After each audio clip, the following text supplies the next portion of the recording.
নমস্কার। যুক্তি তর্ক সঙ্গে অর্কই আপনাদের স্বাগত। আপনাদের সঙ্গে আমি অর্কপ্রভ সরকার।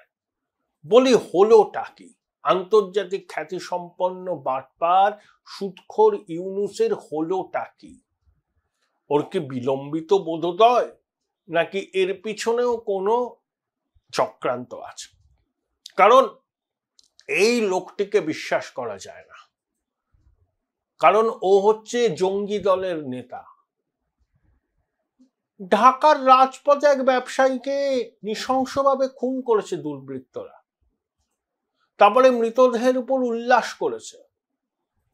বিএনপির মহাসচিব মির্জা ফখরুল ইসলাম আলমগীরের ভাই বিএনপির কর্মী সমর্থকদের দ্বারা আক্রান্ত হয়েছে। বিএনপি তো চাঁদাবাজির জন্য বিখ্যাত বা কুখ্যাত, তার সঙ্গে মব, পুলিশ, মিলিটারি, দর্শক।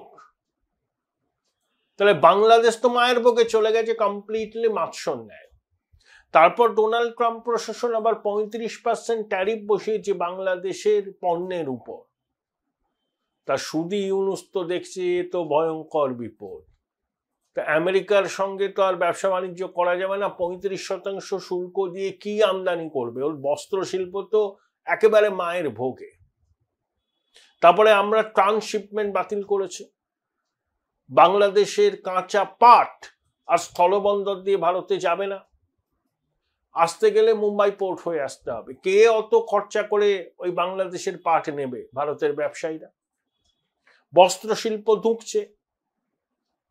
কোয়েম্বাটুর বলুন, ইউপি বলুন, সেখানে বস্ত্র শিল্পের কারখানাগুলো এখন কাজের চাপ বা বরাতের চাপই সামলাতে পারছে না, নিয়োগ হচ্ছে, তারা বাড়াচ্ছেন, রপ্তানি বাড়াচ্ছে। এই যখন পরিস্থিতি, তাও শুধু ইউনূস তার জঙ্গি সহযোগীরা ভারত বিরোধিতা, ভারতীয় আধিপত্যের বিরোধিতার রাস্তা থেকে তো সরে আসেনি।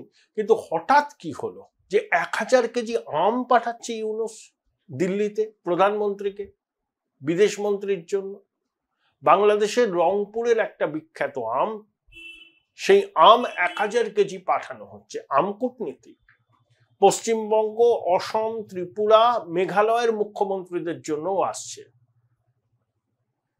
শেখ হাসিনা যখন ভারতকে আম পাঠাতেন, প্রধানমন্ত্রীকে, বিদেশ মন্ত্রীকে, সোনিয়া গান্ধীকে পাঠাতেন, মমতা বন্দ্যোপাধ্যায়কে পাঠাতেন, এবং যে যে রাজ্যের সঙ্গে বাংলাদেশের সীমানা আছে সেই রাজ্যের প্রশাসনের সর্বোচ্চ মাথাদের পাঠাতেন, মানে মুখ্যমন্ত্রী। তখন তো তিনি ভারতের দালাল, ভারতকে এত আম বা ইলিশ মাছ পাঠানোর কারণ কি কটাক্ষ শুনতে হয়েছে।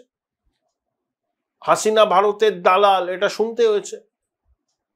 ভারতের সঙ্গে আওয়ামী লীগ নেতৃত্বাধীন সরকারের সুসম্পর্ক ছিল।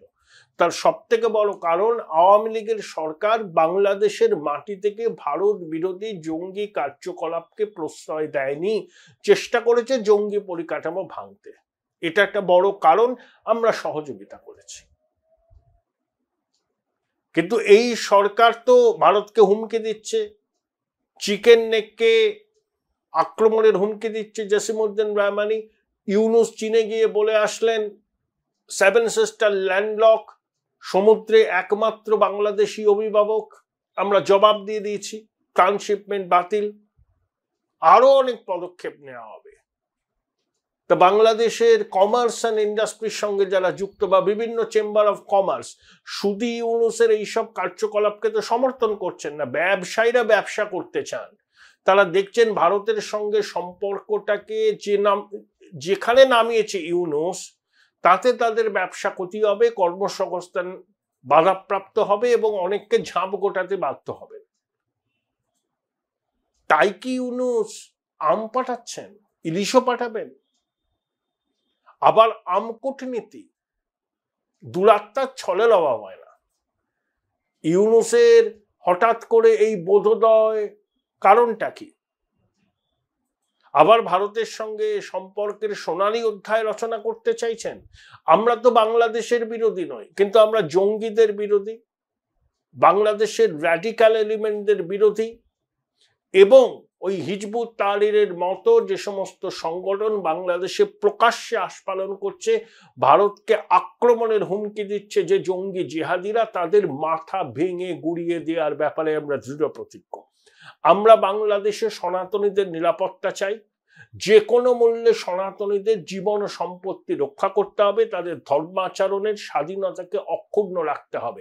এবং বাংলাদেশের সংসদে ওখানকার বাংলাদেশ হিন্দু বৌদ্ধ খ্রিস্টান ঐক্য পরিষদ কি বলেছে, যে উপদেষ্টা মণ্ডলীতে একজন হিন্দু নেই, বাংলাদেশের সংসদে হিন্দুদের জন্য কোনো রিজার্ভেশন নেই, এবং প্রতিনিয়ত হিন্দুদের আক্রমণ করা হচ্ছে, তাদেরকে এথনিক ক্লিনজিং করা হচ্ছে, ধর্মস্থান ভেঙে দেওয়া হচ্ছে বুলডোজার চালিয়ে। বলছে রেলের জমিতে অবৈধভাবে ধর্মস্থান তৈরি হয়েছে, কিন্তু পাশেই মাদ্রাসা আছে, মসজিদ আছে, দলীয় অফিস আছে, সেগুলো অক্ষত রয়েছে। শুধুমাত্র সনাতনীদের মন্দিরকে ধ্বংস করছে অন্তর্বর্তী সরকার। ধর্মদ্রোহের মিথ্যে অভিযোগে ফাঁসানো হচ্ছে সনাতনীদের। এটা ইউনূস সরকারের এই 1 বছর হতে চললো, এটার একটা ধারাবাহিকতা আছে। প্রথম থেকে শুরু হয়েছে হিন্দুদের উপর আক্রমণ, হিন্দুরাই বাংলাদেশের যত অশান্তির মূলে। সম্পর্ক তলানিতে আমরা পূর্ণ কূটনৈতিক সম্পর্ক তখনই বাংলাদেশের সঙ্গে তৈরি করব যখন বাংলাদেশে একটা নির্বাচিত সরকার আসবে অন্তর্ভুক্তিমূলক নির্বাচনের মধ্যে দিয়ে। নির্বাচনের নামে প্রহসন করলে হবে না। শুধু আমরা কেন, আন্তর্জাতিক মহল সেই নির্বাচনকে নিয়ে প্রশ্ন তুলবে। তবে নির্বাচন শেষ পর্যন্ত বাংলাদেশে কবে হবে সেটা কেউ জানে না, সবটাই সম্ভাবনা। নানা রকম তারিখ বলে বিভ্রান্ত করছেন ইউনূস। আসলে ইউনূস গণতান্ত্রিক পদ্ধতিতে নির্বাচনটাকে মানেন না, সবসময় ব্যাকডোর দিয়ে চালাকি করে ষড়যন্ত্র করে ক্ষমতা দখল করতে চায়, এবং ক্ষমতা একবার পেলে ক্ষমতা ছাড়তে চায় না। সেই ইউনূস আম পাঠাচ্ছে প্রধানমন্ত্রীকে, অবাকই হলাম। এই সুদীপ বৃদ্ধের হলোটা কি? কোনো ছক নয় তো। সুসম্পর্ক তখনই হবে যখন এই যে ঘটনাগুলো বললাম সেগুলো বন্ধ হবে, ভারত বিরোধিতা বন্ধ হবে, জঙ্গিদের বিরুদ্ধে ব্যবস্থা নেওয়া হবে, সনাতনীরা নিরাপদে থাকতে পারবেন, ধর্মাচরণ করতে পারবেন, তখনই সম্পর্ক স্বাভাবিক হবে। এবং একটা নির্বাচিত সরকারকে আসতে হবে বাংলাদেশের ক্ষমতায়। একটা অনির্বাচিত, অসাংবিধানিক, অগণতান্ত্রিক সরকার বাংলাদেশের মসনদে থাকলে কোনো অবস্থাতেই ভারতের সঙ্গে সম্পর্ক মজবুত হবে না, যতই ইউনূস আম কূটনীতি করুন না কেন। এটা বাস্তব। এর থেকে কোনো রকম আমরা সরব না। তারপর পাকিস্তানের সঙ্গে মাখামাখি, পারলে কোলে উঠে বসে পাকিস্তানে। আইএসআই লোকজন ঘুরে যাচ্ছে, পাকিস্তান সেনাবাহিনীর কাছ থেকে বাংলাদেশের সেনাবাহিনী প্রশিক্ষণ নিচ্ছে, এগুলো তো আমরা নজর রাখছি। এই পাকিস্তান তো একটা রোগ স্টেট, দুর্বৃত্ত রাষ্ট্র। সেখানে নাকি জারদারিকে সরিয়ে ফিল্ড মার্শাল আসিম মুনির প্রেসিডেন্ট হবেন শোনা যাচ্ছে।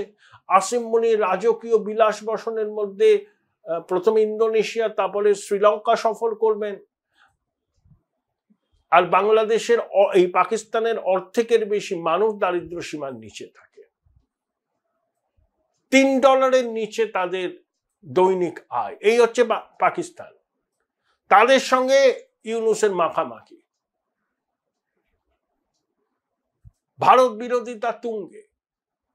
এই আবহে এই আম পাঠানোটাকে নিশ্চয়ই তাৎপর্য আছে। ইউনূসের মনে হয়েছে ভারতের সঙ্গে সম্পর্ক স্বাভাবিক না করতে পারলে সমূহ বিপদ, তাই হয়তো বিলম্বিত বোধোদয়। কিন্তু আবার বললাম, দুরাত্মার ছলের অভাব হয় না।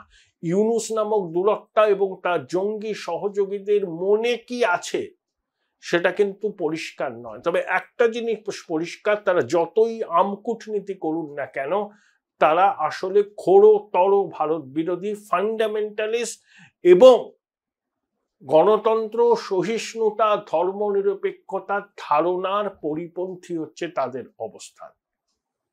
Join Indian Institute of Hotel Management now. Right choice, right decision.